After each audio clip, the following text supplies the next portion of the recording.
जय श्री राम सेवा आश्रम देवघर की ओर से सभी राम भक्त के श्रोतागण, आज की कथा में हम भरत जी के जीवन और त्याग और एक भाई प्रेम की चरित्र कथा का वर्णन कर रहा हूँ कि श्री रामचंद्र जी से अपने बड़े भाई से स्नेह और प्रेम को पाने के लिए, श्री राम जी का दर्शन करने के लिए, लक्ष्मण जी का दर्शन करने के लिए और सीता जी का दर्शन करने के लिए भरत जी अयोध्या के राज सिंहासन को छोड़कर, राज तिलक को त्याग कर वो अपने परिवार, कुटुंब, गुरु, ब्राह्मण और नगर के लोगों को लेकर के श्री रामचंद्र जी का दर्शन करने के लिए चलते हैं। परंतु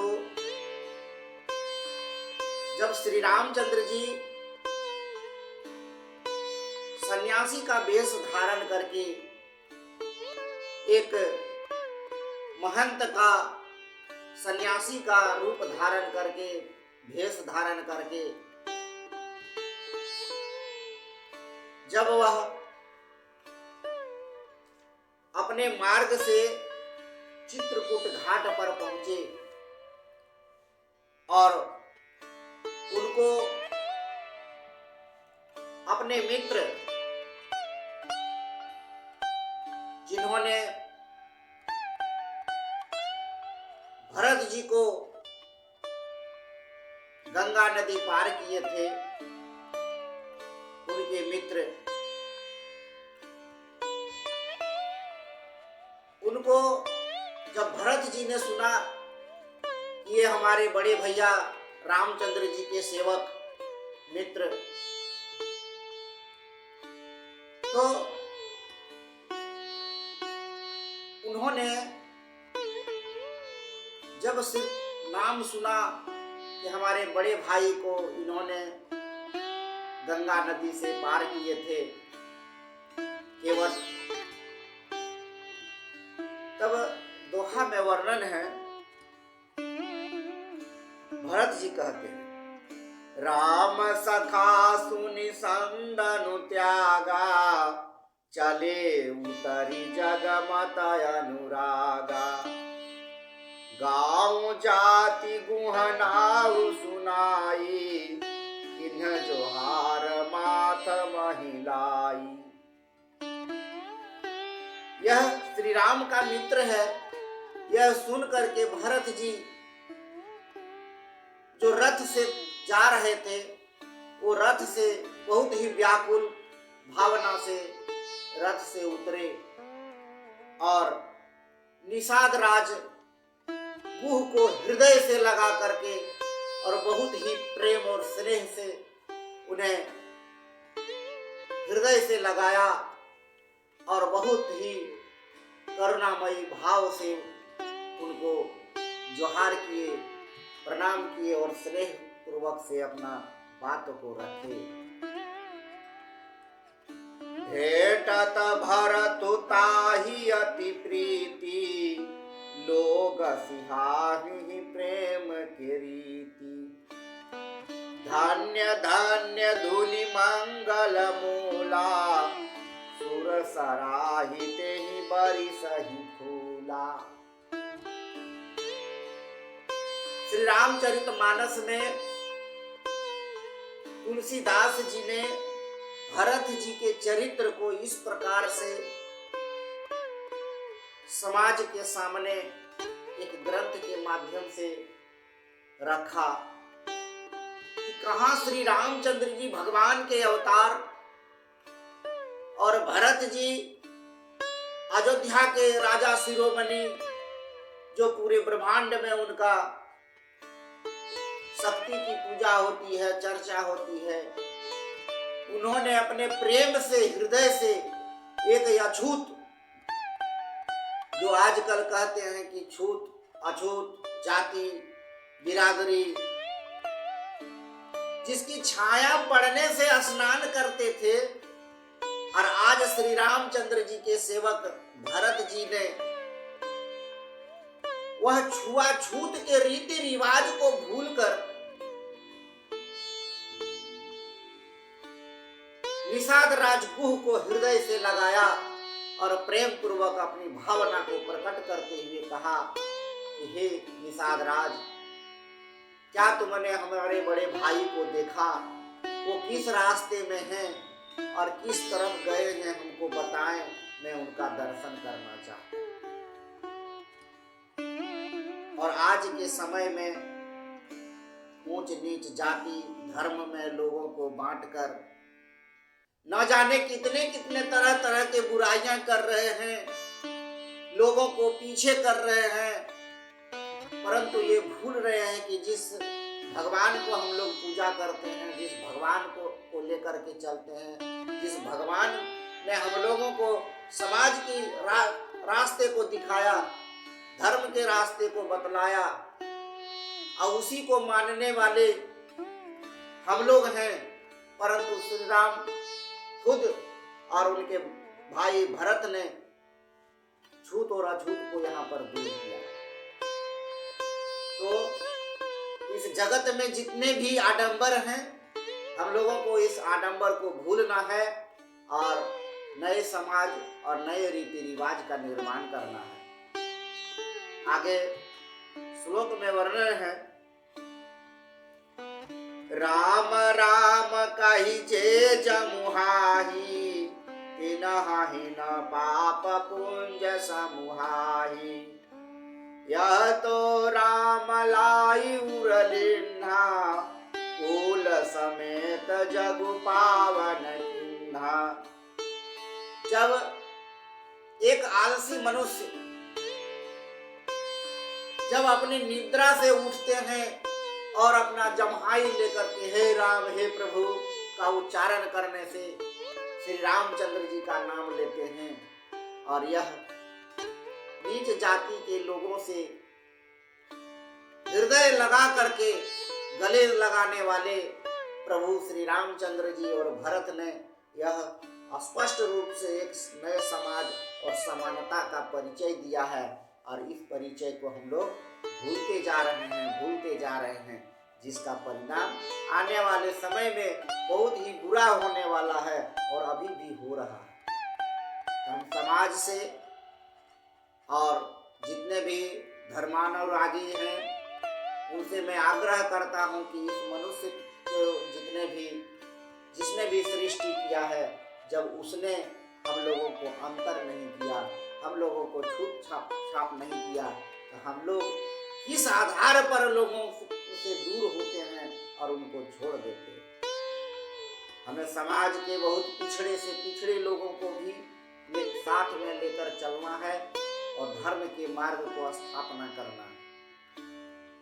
दोहा में वर्णित है, कर्म नाश जलु सूर सरि परई, एही को कहु शेष नहीं धरही। उल्टा नाम जपत जगु जाना, वाल्मीकि भय ब्रह्म समाना। श्लोक में स्पष्ट रूप से लिखा हुआ है श्री रामचरितमानस में तुलसीदास के द्वारा रचित, कि कर्मनाशा नदी का जल जब गंगा जी में प्रवेश करती है, गंगा में मिल जाती है, तो वह जल भी पवित्र हो जाता है और पूरी दुनिया जानती है कि महर्षि वाल्मीकि जो कि एक डाकू और लुटेरे के समान जंगलों में विराजमान रहते थे और लोगों को आते जाते लोगों को परेशान करते थे, परंतु एक महात्मा और एक ऋषि मुनि ने उन्हें बताया, यह जो तुम पाप कर रहे हो, इस पाप का भागीदारी कौन होगा? वाल्मीकि जी से एक ऋषि महात्मा कहते हैं कि जो तुम ये लूट मार चोरी छिनतई कर रहे हो और यह पाप को कौन भोगेगा। वाल्मीकि जी कहते हैं कि मैं इस कर्म से, इस काम से पूरे परिवार का भरण पोषण करता हूँ। मेरा जो भी पाप होगा वो पूरे परिवार का होगा, पूरे कुटुंबियों का होगा। बोला नहीं, तुम पहले जाकर के पूछो, अपने भार्या पत्नी से पूछो, अपने पुत्र से पूछो, अपनी बेटी से पूछो, अपनी माता पिता और रिश्तेदारों से पूछो कि तुम जो ये पाप कर रहे हो इसके भोग कौन करेगा, पाप का बंटवारा कौन करेगा। बहुत ही आशा और उमंग के साथ वाल्मीकि जी अपने घर गए और घर में अपनी पत्नी से पूछा कि मैं जो रोज कार्य करता हूँ और तुमको खाना खिलाता हूँ, तुम्हारी सारी विधि व्यवस्था को मैं पूरा करता हूँ, हमें जो पाप या पुण्य होगा वो तुमको भी तो बंटवारा करना होगा, तुम्हें भी तो पाप लगेगा।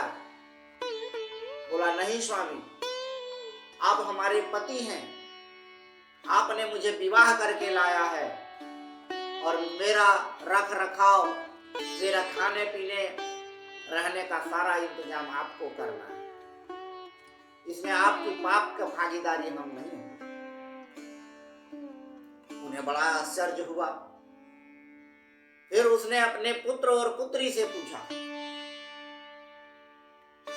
कि हम तुम्हें भरण पोषण करते हैं, तुम्हारा परवरिश करते हैं, तुम्हें तीनों समय खाना और वस्त्र देते हैं, तो हम जो कार्य करते हैं उसमें अगर पाप होता है उस पाप का भागीदारी कौन होगा। बालक और बालिका, उनकी बेटा और बेटी कहते हैं नहीं पिताश्री, आपने हमें जन्म दिया है और हमारा शिक्षा दीक्षा, पालन पोषण, भोजन पानी, रहना, ये सब व्यवस्था करना आपकी जिम्मेवारी है।